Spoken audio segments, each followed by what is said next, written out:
নমস্কার বন্ধুরা, mister and Mrs cooking আর্টে তোমাদের সকলকে জানাই আরও একবার স্বাগত। আর শীতকাল পড়তেই কিন্তু আমরা এই রেসিপিটা অতি অবশ্যই বাড়িতে সকলে ট্রাই করে থাকি। কিন্তু আজকের এই রেসিপিটা আমি বানাবো একটু আলাদা রকম আর একটু নতুন স্বাদে। আজকের যে আমি বানাচ্ছি ছোট আলু আর কড়াইশুঁটি দিয়ে আলুর দম। হ্যাঁ, এইভাবে কিন্তু ছোট আলু আর কড়াইশুঁটি দিয়ে আলুর দম অনেকভাবেই কিন্তু অনেক রকমভাবেই বানানো আছে, কিন্তু আমি যেটা বানাবো সম্পূর্ণ আলাদা পদ্ধতিতে আর টেস্টটা একদম নতুন স্বাদে। চলো দেখে নিই আজকের রেসিপি ছোট আলু আর কড়াইশুঁটি দিয়ে এরকম অসাধারণ স্বাদে এই আলুর দমের রেসিপি। অতি অবশ্যই এই রেসিপিটা একবার হলেও ট্রাই করো। চলো দেখে নিই আজকের রেসিপি। আর অবশ্যই ভালো লাগলে একটা লাইক করে দিও, কমেন্টের মাধ্যমে জানাতে একদমই ভুলো না যে কেমন লাগলো আজকের এই রেসিপিটা। ভালো লাগলে অবশ্যই শেয়ার করে দিও। আর চলো দেখে নিই আজকের রেসিপি। আলুগুলোকে আমরা ভালো করে ধুয়ে খোলা ছাড়িয়ে নিয়ে নিয়েছি। যেহেতু নতুন আলু, তাই এখানে খোলাটা ছাড়াতে বেশিক্ষণ কিন্তু লাগবে না। আর এইভাবে আমরা আলুগুলোকে একটু একটা স্পুনের সাহায্যে এইভাবে ভালো করে মাঝখানগুলো দিয়ে একটু স্পুনটা দিয়ে ফুটো করে দিচ্ছি, কারণ আলুর প্রত্যেকটা জায়গায় যাতে খুব ভালোভাবে মশলাটা ঢোকে আর আলুগুলো যাতে সেদ্ধ হয়ে যায়, তাই অতি অবশ্যই এইটা করবেন। আর এরপরে কড়াইয়ের মধ্যে একটা জল নিয়ে কড়াইয়ের মধ্যে দিয়ে দিচ্ছি আলুগুলোকে আমরা আগে সেদ্ধ করে নেব ভালো করে।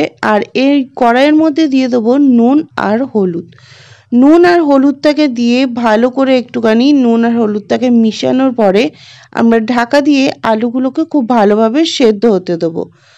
আলুগুলোকে ঢাকা দিয়ে সেদ্ধ হতে দেবো। আর এর মধ্যে আমরা রেডি করে নেব, এখানে আলুর সঙ্গে আমি নিয়ে নিচ্ছি কড়াইশুঁটিটা আমি এখানে ছাড়িয়ে নিচ্ছি। আর কড়াইশুঁটিগুলো ছাড়িয়ে আমরা একটা পাত্রের মধ্যে কিন্তু রেখে দেবো। এইভাবে সমস্ত কড়াইশুঁটিগুলোকেই আমরা ছাড়িয়ে রেডি করে নেব।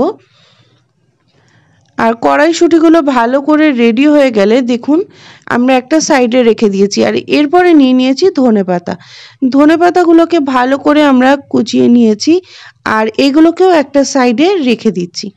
ধনেপাতাটা রেডি করে নেওয়ার পরে এখানে আমরা নিয়ে নিয়েছি টক দই, আদা আর কাঁচা লঙ্কা বাটা, আর এখানে রেডি করেছি হচ্ছে কড়াইশুঁটি। আর টক দইটার মধ্যে আমরা কিছুটা পরিমাণে একটা পেস্ট রেডি করে নেব, দইয়ের পেস্ট। এর মধ্যে দিয়ে দিয়েছি কাশ্মীরি রেড চিলি, দিয়ে দিচ্ছি চিনি। দেওয়ার পরে এটাকে খুব ভালো করে কিন্তু মেশাতে হবে। কাশ্মীরি রেড চিলি আর চিনিটাকে দিয়ে খুব ভালো করে মিশিয়ে দিচ্ছি, যাতে কোনো রকম যে দানা দানা ভাব না থাকে, তার জন্য এটা কিন্তু খুব ভালো করে মিশিয়ে দিতে হবে। এইভাবে আমরা দইটার সাথে খুব ভালো করে মিশিয়ে দিচ্ছি, এতে খুব সুন্দর কালার আসবে আর টেস্টটাও কিন্তু একদম আলাদা আসবে। এরপরে আমরা এর মধ্যে ব্যবহার করব হলুদ। এটাকে খুব ভালো করে আমরা আগে মিশিয়ে নিয়েছি। আর মিশিয়ে নেওয়ার পরে আমরা এই দইয়ের মধ্যেই ব্যবহার করছি হলুদটাকে দিলে কিন্তু এর সাথে এর টেস্টটা অনেকটাই সুন্দর আসবে। আমরা এটার মধ্যে হলুদটাকে দিয়ে দিচ্ছি। আর হলুদটাকে দিয়ে দেওয়ার পরে এটাকেও খুব ভালো করে আমরা মিশিয়ে নেব, যাতে কোনো রকম দানা দানা বা দলা ভাব না থাকে। হলুদটাকে দেওয়ার পরেও এটাকে আমরা আবারও ভালো করে একটু মিশিয়ে নিচ্ছি।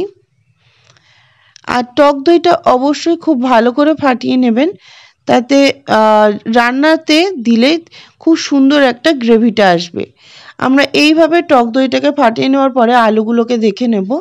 দেখুন আলুগুলো অলরেডি সেদ্ধ হচ্ছে, আর খুব ভালো করে সেদ্ধ হয়ে যাওয়ার পরে আমরা আলুগুলোকে দেখে নিচ্ছি। দেখুন একটা নাইফের সাহায্যে খুব সহজেই কিন্তু নাইফটা আলুগুলোর মধ্যে গেঁথে যাচ্ছে। আলুগুলো একদম খুব ভালোভাবে সেদ্ধ হয়ে গেছে।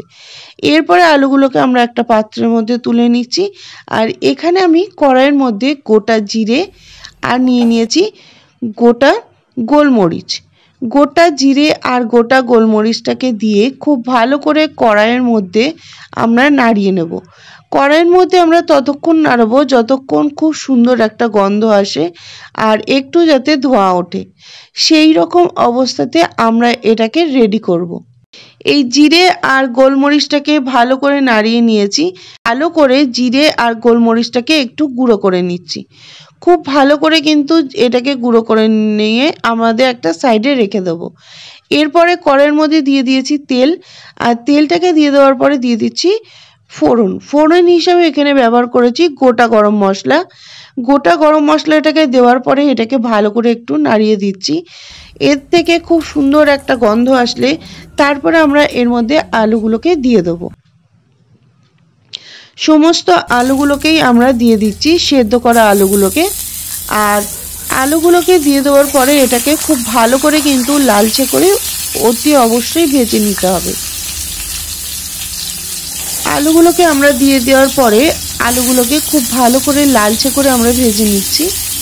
দেখুন, যেহেতু এখানে আলুর দম হবে, তা আলুগুলো কিন্তু একটু লালচে করে ভাজলে দেখতেও ভালো লাগবে আর খেতেও কিন্তু টেস্টটা সুন্দর আসবে।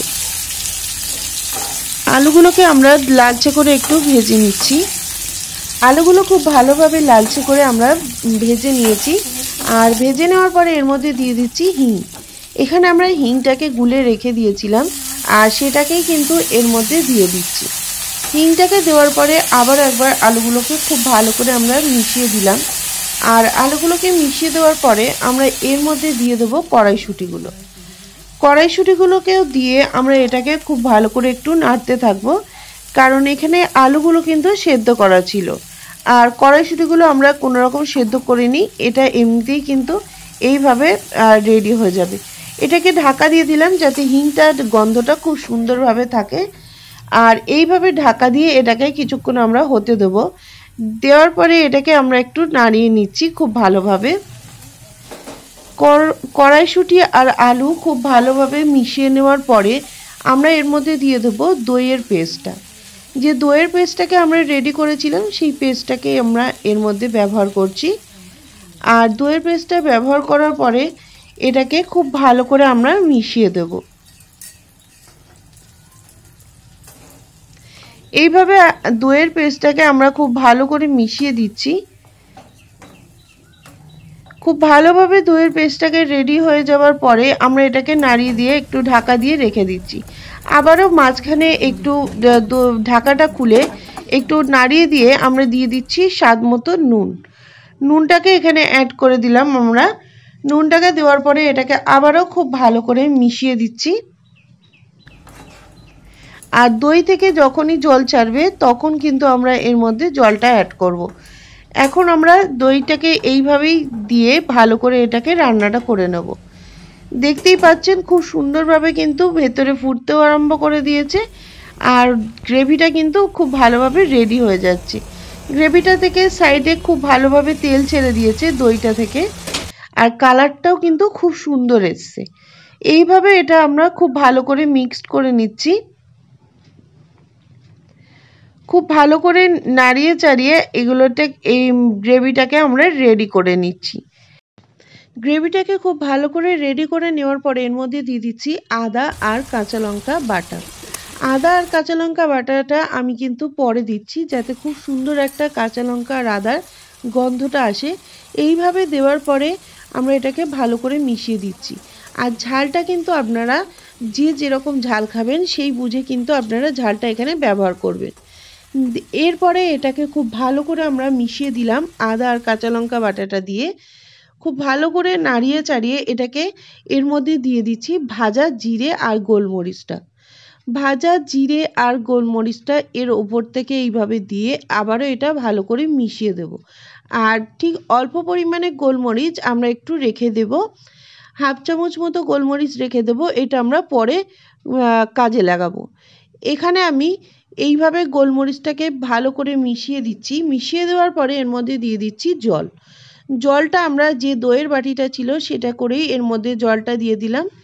ঠিক এই রকম হাফ কাপ মতো জল দিয়েছি। আর এর মধ্যে দিয়ে দিচ্ছি ওপর থেকে ধনেপাতা কোচানো। ধনেপাতা কোচানোটাকে দেওয়ার পরে আবারও খুব ভালো করে মিশিয়ে এটা ঢাকা দিয়ে আমরা এটা হতে দেবো। কারণ যেহেতু এটা আলুর দম একটু মাখা মাখা রাখবো, তাতে খেতে ভালো লাগবে। আলুর দমটা দেখতেই পাচ্ছেন খুব সুন্দরভাবে কিন্তু রেডি হয়ে গেছে, আর খুব ভালোভাবে কিন্তু গ্রেভিটা চলে এসছে। এইভাবে আমরা একটু মাখা মাখা আলুর দমটা রাখবো। আলুর দমটাকে ভালোভাবে রেডি করে নেওয়ার পরে দিয়ে দিলাম এর মধ্যে গরম মশলা, আর দিয়ে দিচ্ছি এর মধ্যে ঘি। ঘি আর গরম মশলাটাকে দেওয়ার পরে আমরা আবারও এটাকে ঢাকা দিয়ে একটু স্ট্যান্ডিং টাইমে রেখে দিলাম আর গ্যাসটাকে অফ করে দিলাম। গ্যাসটাকে এবারে আমরা ঢাকাটা খুলে দেখে নিচ্ছি। দেখুন খুব সুন্দর কিন্তু একটা কালার এসছে আর গন্ধটাও দুর্দান্ত বার হয়েছে। এইভাবে ছোট আলু দিয়ে আলুর দম কিন্তু খেতে দুর্দান্ত লাগে। আর এই শীতে এই রকম কড়াইশুঁটি আর ছোট আলু দিয়ে আলুর দম অবশ্যই অতি অবশ্যই বাড়িতে একবার ট্রাই করে দেখুন। এইভাবে এটা কিন্তু খেতে দুর্দান্ত লাগে। কোনো রকম বেশি মশলা বা কোনো ঝামেলা ছাড়াই এইভাবে খুব সহজেই বাড়িতে তোমরা বানিয়ে নিতে পারবে খুব সামান্য উপকরণ দিয়ে অসাধারণ এই আলুর দম। আর এটা অবশ্যই বাড়িতে ট্রাই করে বলো যে কেমন লাগলো। একদম নতুন স্বাদে নতুনভাবে এই রেসিপিটা তোমাদের সাথে শেয়ার করলাম। আশা করছি খুবই ভালো লেগেছে। আর যদি ভালো লেগে থাকে তাহলে অতি অবশ্যই একটা লাইক করে দিও। আর যারা পুরো ভিডিওটা দেখলে তাদেরকে অসংখ্য ধন্যবাদ। যারা নতুন আছো এখনো পর্যন্ত আমার চ্যানেলটাকে সাবস্ক্রাইব করনি তারা কিন্তু বেল আইকনটা ক্লিক করে নিও। আর এই রেসিপিটা কেমন হলো কমেন্টের মাধ্যমে অতি অবশ্যই জানিও। আজকের মতো ভিডিও এই পর্যন্তই, আবার দেখা হচ্ছে নেক্সট কোনো রেসিপিতে।